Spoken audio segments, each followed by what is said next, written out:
दोस्तों, इस वक्त मैं खड़ा हूं प्रभात तारा मैदान में और अपने घोषित कार्यक्रम के तहत कुर्मी संगठनों की ओर से, खासकर शीतल ओहदार की ओर से जिस तरह 5 लाख भीड़ जुटाने का दावा किया गया था एसपी स्टेटस की मांग के लिए, आप देख सकते हैं कि दूर दूर तक लोगों का जुटान हो चुका है। और जब मैं सुबह यहाँ पहुंचा तो मुझे बताया गया था कि 3 से 4 बजते बजते वो 5 लाख की भीड़ के जो दावा किया गया था वह एक सच्चाई में तब्दील होगा।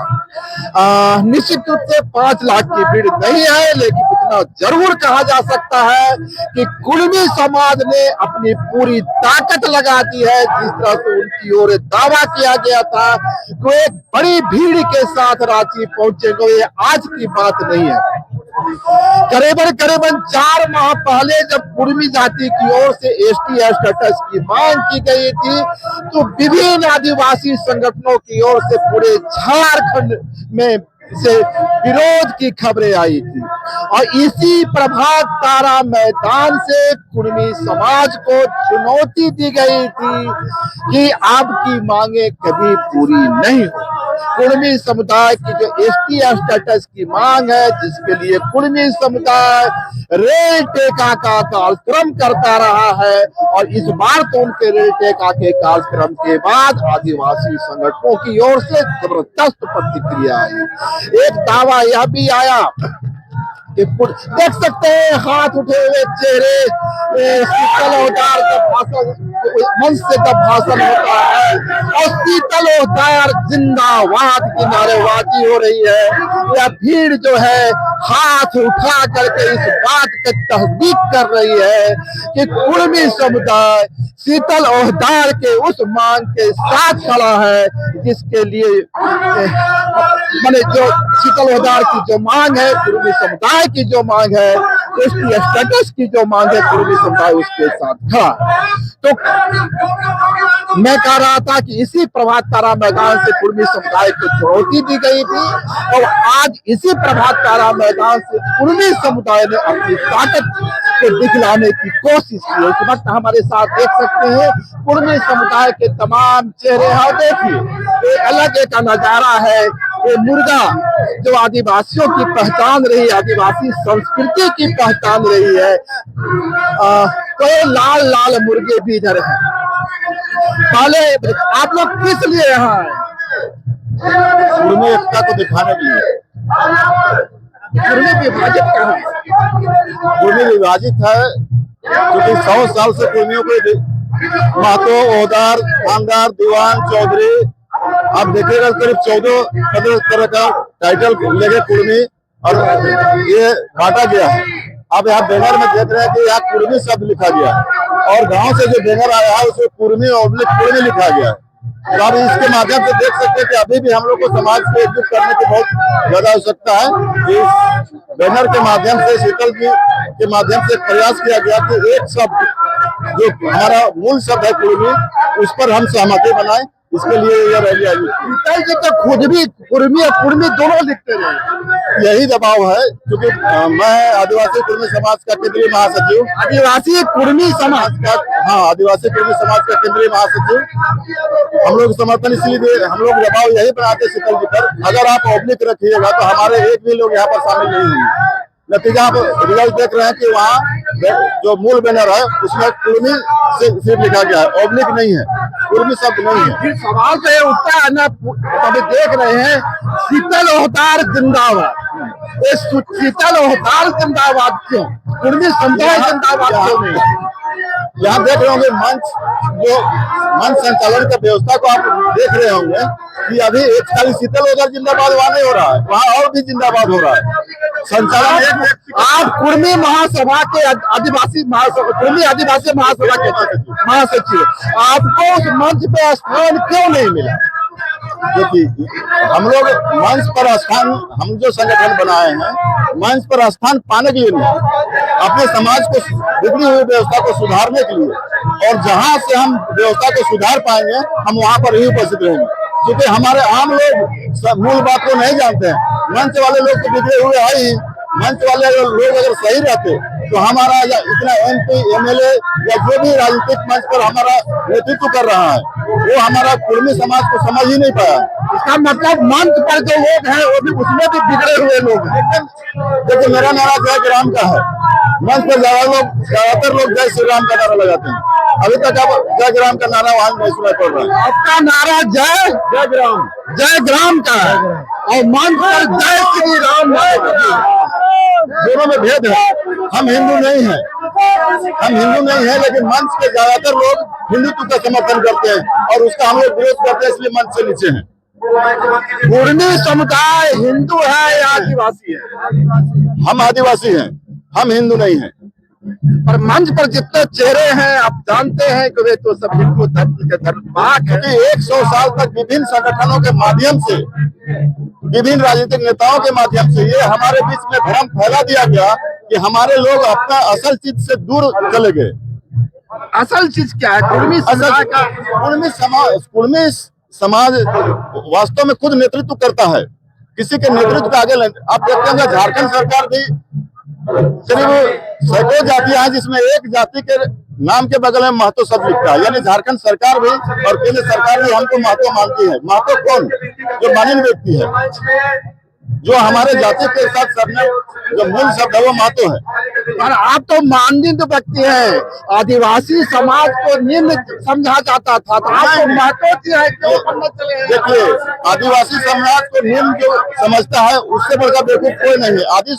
आदिवासी समाज इस प्रकृति को सबसे पहले समझने वाला व्यक्ति है। आप कैसा मानते हैं कि कुर्मी समुदाय आदिवासी हिंदू नहीं है? तो बहुत बड़ा दावा है आपका।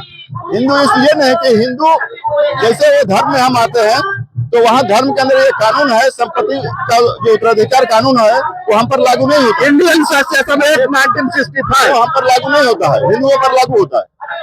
तो सिर्फ इस आधार पर कि इंडियन सेशन एक्ट आप पे लागू नहीं होता आप हिंदू नहीं है? इसी आधार पर नहीं। हिंदू का जो एक तरह से देखा जाए तो मार्गदर्शक ब्राह्मण होता है, लेकिन कुर्मियों का मार्गदर्शक उसके घर का बूढ़ा होता है। वो अपने बुजुर्ग के हिसाब से वो चलता है, न कि ब्राह्मणों के हिसाब से चलता है। रामटाल चौधरी इसी राज्य के 5 बार के सांसद हैं और वे कहते हैं मैं सनातनी कुर्मी हूँ। क्योंकि रामटाल चौधरी जब से पैदा हुए तब से उनके पिता ने उनको क्षत्रिय बनाने के लिए ही पैदा किया। मैं इसी बात पे आ रहा था। कुर्मी समुदाय की ओर से बहुत पहले से मैं समझता हूँ 1932-33 से 1928 से मैं वही लमसम कराता हूँ 1930 के आसपास से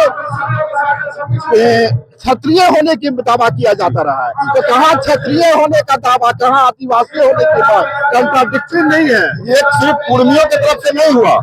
आप देखे होंगे कि यहाँ मुन्ना भी सिंह लिखाता है, मांझी भी सिंह लिखाता है। जयपाल सिंह होते थे, जयपाल सिंह मुन्ना नहीं होते। हाँ, तो ये सिंहकरण, ये क्षत्रियकरण सिर्फ कुर्मियों का नहीं हुआ, ये जितने भी आदिवासी समुदाय के लोग हैं सबके साथ ये हुआ है।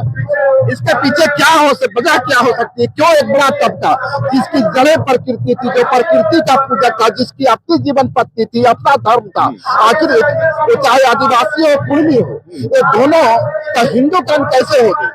हिंदूकरण इसलिए हुआ कि ये धर्म के नाम से हमारा कुर्मी समाज सबसे बड़ा बलिदान दिया कि देश को बचाने के लिए। अगर हमारा कुर्मी समाज अगर हिंदू धर्म नहीं लिखाया रहता 1931 का जनगणना में, तो आज जिस जगह पर आप खड़े हैं वो बांग्लादेश में होता। क्योंकि जब देश का बंटवारा लगभग आजादी से 20-25 साल पहले ये तय हो गया था कि देश आजाद होने वाला है और यहाँ अंग्रेज इस देश को छोड़ के जाने वाले हैं और ये देश का बंटवारा लगभग हिंदू मुस्लिम के आधार पर होने वाला है। उस परिस्थिति में आप देखे होंगे कि 1911 के जनगणना में अब यहाँ पर देखिएगा तो आदिवासियों की जनसंख्या ये करीब 64% थी, है 65%, और मुसलमानों की जनसंख्या लगभग 14 और ये 16% और हिंदुओं की 14%, करीब 2% कम थी। और उस आधार पर इस बात फैक्चुअल है कि उस बात जो यहाँ का आदिवासी समुदाय उसकी आबादी 65 या मोर देन 65 थी। यह भी सच है कि जितनी आबादी उस समय मुस्लिमों की थी 14 से 16% वो आज भी करीबन उतना ही है। बहुत बड़ा बढ़ोतरी मुस्लिम समुदाय में नहीं हुआ है झारखंड में, लेकिन अब ठीक कर रहे हैं कि जो 14% आबादी थी आज हो गई बाकी 85% या कहिए 70% के आस तक पहुंच गई। तो ये इस भूभाग को बचाने के लिए हमारे आदिवासी समुदाय ने अपना धर्म तक को दांव में लगा दिया और खुद को हिंदू लिखा, और उसका खामियाजा आप राष्ट्र को बचाने के लिए, आप देश को बचाने के लिए, आप भारत को बचाने के लिए, भारत की भूमि को बचाने के लिए अपने धर्म का त्याग किए थे। जी सर। तो फिर आज आपको आदिवासी का दर्जा क्यों नहीं देते? आज हम लोग अपना अस्तित्व, हम दूसरे को रास्ता दिखाते दिखाते अपना घर का रास्ता खुद भूल गए। नतीजा हम लोग को ये रैली और ये आयोजन और सरकार को बताना पड़ रहा है। आज कुछ लोग कहते हैं कि लोग ये डायरेक्ट कार्यक्रम क्यों कर रहा है, क्योंकि बहुत से लोग को ये हम लोग को मानता ही नहीं है कि इसका ये अपना पर्व है, हमारा खुद का पर्व है, हमारा खुद का त्योहार है, हमारा खुद का कानून है। तो हम अपना कानून पूरा दुनिया को दिखाना चाहते हैं, अपनी व्यवस्था पूरा दुनिया को दिखाना चाहते हैं। एक सवाल जो आदिवासी समाज की ओर से उठता रहा है कि आदिवासी होने के लिए कुछ क्राइटेरिया है, वो एक क्राइटेरिया तो आई साइनेस समाज से उसकी दूरी हो, दूसरा उसकी पृथक संस्कृति हो, पृथक आइडेंटिटी हो, और उसमें ट्राइबल का गुणसूत्र पाया जाए। ट्राइबल समुदाय की जो जैविक संरचना हो, ये दावा किया, और उसकी एक स्पेसिफिक भाषा दावा किया जाता है कि किसी भी क्राइटेरिया पर कुर्मी समुदाय खरा नहीं उतरता है। आपके पास तो अपनी कोई भाषा नहीं है, आपके पास आई साइनेस नहीं है, अपने आप खुलकर बात रखते हैं, अपने आपकी अपनी कोई संस्कृति नहीं। देखिए, जहाँ तक भाषा की बात बोले तो कुड़माली हमारी भाषा अपनी भाषा है। वे कहते हैं कुड़माली इंडो यूरोपियन समुदाय की भाषा है, ये यहाँ के द्रविड़ समुदाय या आस्तिक समुदाय की भाषा नहीं है। तो यही चीज जो झूठ और सच जो प्रस्तुत किया गया है हमारे समाज को तोड़ने के लिए, उसी का खुलासा करने के लिए हम लोग उन तथ्यों को रैली के माध्यम से और अपने कार्यक्रमों के माध्यम से सच बात को, या आपके चैनल के माध्यम से सच बात को रखने का प्रयास कर रहे हैं। एक से बताइए कि आप सरना स्थल जाते हैं, जाहिर स्थान जाते हैं, आपके गांव में सरना की पूजा होती है, आपका विवाह जो कार्यक्रम होता है, क्या उसमें हिंदू परंपराओं का पालन होता है? नहीं, कुर्मी समाज में हिंदू परंपराओं का पालन नहीं होता। उसके मौत पर, उसके मरने दाह संस्कार में, बच्चे के जन्म पर, इस सारे कार्यक्रमों में नहीं, कहीं पर भी हमारा अपना कुर्मी समुदाय का जो कार्यक्रम है, जिस जन्म के समय में उसकी बुआ के माध्यम से, मृत्यु के समय में भगना के माध्यम से, विवाह में जीजा के माध्यम से, ये मेरा व्यवस्था बना हुआ है। विवाह में तो पंडित जी आते होंगे। पंडित जी कुछ लोग जो, जैसे आप अभी एमपी महोदय का बोले, कुछ 1-2% लोग जो अपने आप को क्षत्रिय मानते हैं, वो लोग पंडित का प्रयोग करते हैं। और जो कुर्मी समुदाय के लोग क्षत्रिय शिवाजी के वंशज अपने को मान रहे हैं, उनके बारे में क्या कहेंगे? अगर वो बाहर रहना चाहते हैं, खुद को शिवाजी का वंशज मानते हैं, तो वो रहे, लेकिन वो कुर्मी नहीं हो सकते। कुर्मी जनजाति है, और जो शिवाजी के वंशज कर रहे हैं वो जाति है। एक चीज बताइए, लंबोदर महतो तो आपके सब जातीय हैं, उनके पहले के जितने पुत्र हुए उनका विवाह हिंदू परंपरा से हुआ। अब वो अपने बेटे की शादी कुड़माली नेगाचार से करने की घोषणा कर रहे हैं। तो क्या लगता है आदिवासी समाज में या कुर्मी समाज में सांस्कृतिक जागृति आ रही है? सांस्कृतिक जागृति में जानबूझ के कह रहा हूँ, सामाजिक जागृति आ रही है, या जिस तरह से लंबोदर महतो को अपने विधानसभा में हार का सामना करना पड़ा, उसके बाद उन्हें ठोकर लगा है, उन्हें ये महसूस हुआ है कि कुर्मी समुदाय की जो मेन मांग है उसके साथ मुझे खड़ा हुआ है। देखिए, ज्यादातर लोगों को ये लगता है कि हमारा जो राजनीतिक नेतृत्व करता है वो हमारे समाज को सुधार देगा। ऐसा है नहीं, ऐसा लोगों को लगता है, लेकिन हम लोग का मानना है कि हमारा जो निचले तबका का जो लोग है, क्योंकि हमारे जो उनको आप क्षत्रियकरण या राजनीतिक या सामाजिक सुधारक जो मान रहे हैं, उनके परसेंटेज को देखिए, वो 5% नहीं है, लेकिन हमारे जमीन से नीचे 95% जनता जो है, ये इस बात दावे के साथ सहमत नहीं। जयराम महतो हो, सुदेश महतो हो, लंबोदर महतो, अब नहीं, पहले के लंबोदर महतो, रामपाल चौधरी हो, खीरू महतो हो, मथुरा महतो, ये तमाम जो है कहीं न कहीं ये खुले रूप से हिंदू प्रतीकों का सहारा तो लेते हैं, अपने को हिंदू बतलाने की कोशिश तो करते हैं।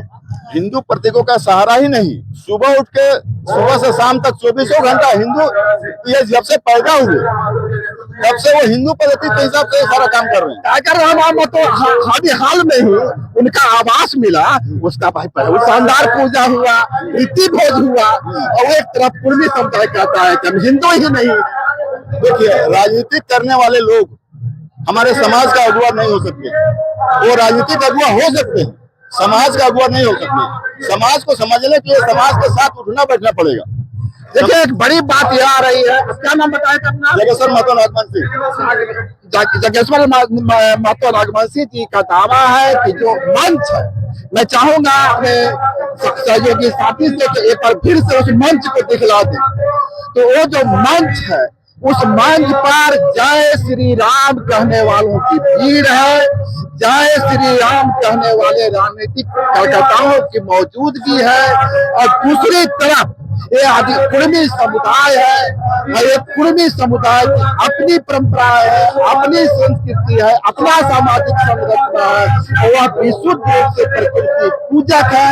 हिंदू धर्म के रीति रिवाज, हिंदू धर्म की मान्यताओं के साथ उसका कोई संबंध नहीं है, और यही कारण है कि रिजले ने इस बात को किया। यही कारण है 1931 की जनगणना में जो केंद्रीय जनगणना अधिकारी थे मार्शल नाम का, उनके द्वारा इसके विशेष रूप से चिन्हित किया गया। और मैं एक और बात बता दूं, एक पुस्तक आई थी, वो पुस्तक का नाम था कंट्री विदाउट टेम्पल।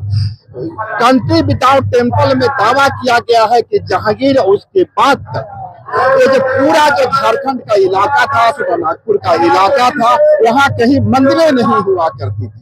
लेखक ने दावा किया है 1912-13 में जब आदिवासी विश्व हिंदू परिषद की स्थापना होती है, उसके बाद 1925 में आरएसएस की स्थापना होती है, उसके बाद पूरे इलाके में चाहे मुंडा जाति हो चाहे कुर्मी जाति हो, इनकी ओर से क्षत्रिय बनने की छटपटाहट शुरू होती है, और अंतोगतवा कुर्मी समुदाय का बड़ा हिस्सा या संपूर्ण हिस्सा हिंदुआइज हो जाता है, जबकि आदिवासी समुदाय का भी एक प्रकार हिंदू धर्म का अंगीकार करता है। तो मेरा जो दूसरा सवाल होगा आपसे, मैं बात कर रहा था कंट्री विदाउट टेम्पल। लेखक का नाम मैं भी भूल रहा हूँ, पर उस किताब में दावा किया गया है कि पूरे इलाके में एक भी मंदिर नहीं था। और आप ठीक कह रहे हैं, आप बता रहे हैं कि यहाँ हिंदुओं की आबादी 12%। तो बड़ा सवाल यह है कि ये जो आबादी 70% हो गई, चाहे तो हिंदू बाहर से आए होंगे, चाहे इसी समुदाय के लोग हिंदू बने होंगे। देखिए, आदिवासियों का जमीन को लूटने के लिए आदिवासियों का हिंदूकरण किया गया। मुख्य उद्देश्य सिनेमा के माध्यम से बड़ा ध्यान दे रहे हैं कि आदिवासियों का जमीन लूटने के लिए हिंदू बनाया गया। एकदम ये 100% सही है, और मैं इसका दावा यही करता हूँ कि हिंदू बनाने का पीछे षड्यंत्र यही है कि उसका जमीन बिना हिंदू बनाए। अरे हिंदू बनाने के पीछे आदिवासी समुदाय का जो जल था, जंगल थी, जमीन था, कहीं न कहीं उस पर कब्जा करने की होड़ थी, और इसी के तहत टाटा की स्थापना होती है, दूसरी इंडस्ट्री कंपनियां आती है, धनबाद जो कभी कुर्मियों का किला होता था, एक बाहरी आबादी वहां बस जाती है। क्या करना चाहते जी, देखिए आप इस चीज को ध्यान देखिए, 1908-9 का हम लोग का खतियान है, नक्शा है हमारे गांव का, एक भी मंदिर नहीं है। हम उस समय अंग्रेज का शासन था, लेकिन हमारे बाप दादा के पास 50 एकड़ 60 एकड़ का खतियान था, कागज था। आज आजादी के 77 साल बाद हम खतियानदारी होते हुए हमारे पास 5 डिसमिल का कागज नहीं है। हमारे पुरखों के नाम से अभी रसीद करता है, और खतियान वही कागज आज हम दिखा रहे हैं। तो हम लोग का दुर्भाग्य यही है कि अभी रामपाल चौधरी जी का नाम लिए या विभिन्न सांसद विधायक का नाम लिए, आज के डेट में 10 मैं लेता हूँ सुदेश महतो, राम महतो, तमाम नेताओं का नाम, सुदेश महतो और रामपाल चौधरी से आपके चैनल के माध्यम से हम लोग को कहना चाहेंगे कि वो अपने पुरखों का जमीन जो आज रसीद कटवा रहे हैं, अपने नाम से कटवा के देखें, उनको हकीकत पता चल जाएगा। आज भी उनके अपने नाम से अपने पुरखे के जमीन का रसीद कटवाने का हिम्मत नहीं है। और उनका ही नहीं, हमारे हजारों जो 40,000 गांव के लोग हैं, जहाँ तक हमारा CND एक लागू है, आज हम लोग मजबूर है अंग्रेज का दिया हुआ कागज आज हमारे पास दिखाने के लिए कैसा हो। आजाद भारत में आज हमको कागज 1 डिसमिल जमीन का कागज हमको नहीं मिला हुआ है। और लड़ाई हमारी अपनी पहचान की है, न कि कुछ आदिवासी लोग हमारे अगेंस्ट भड़काते हैं कि आरक्षण के लिए। आरक्षण की कोई लड़ाई नहीं, हमारी लड़ाई हमारी पहचान की है। हम अपनी पहचान हो चुके हैं, वास्तविक पहचान हमारा क्या है ये हम दुनिया को दिखाना चाहते हैं। ये तो हमारे साथ आदिवासी कुर्मी समुदाय के कुछ चेहरे जिनका साथ मानना है तो उनकी मांग ST स्टेटस की मांग इसलिए है कि यही उनकी पहचान है, उनका जड़ है। वो पहले भी आदिवासी थे, आज भी आदिवासी है। एक विशेष कालखंड में देश को बचाने के लिए उनके पूर्वजों ने अपने पहचान से समझौता करते हुए हिंदू होना स्वीकार किया था। लेकिन इसका मतलब कदापि नहीं है कि कुर्मी समुदाय अपने अतीत को भूल जाए, उस अतीत को भूल जाए जब पूरा झारखंड का वह मालिक था, आदिवासी वह भी आदिवासी था, लेकिन बाद में वह उसकी पहचान मिटती गई। तो उस पहचान को पाने की छटपटाहट है, उसे रिजर्वेशन से नहीं किया।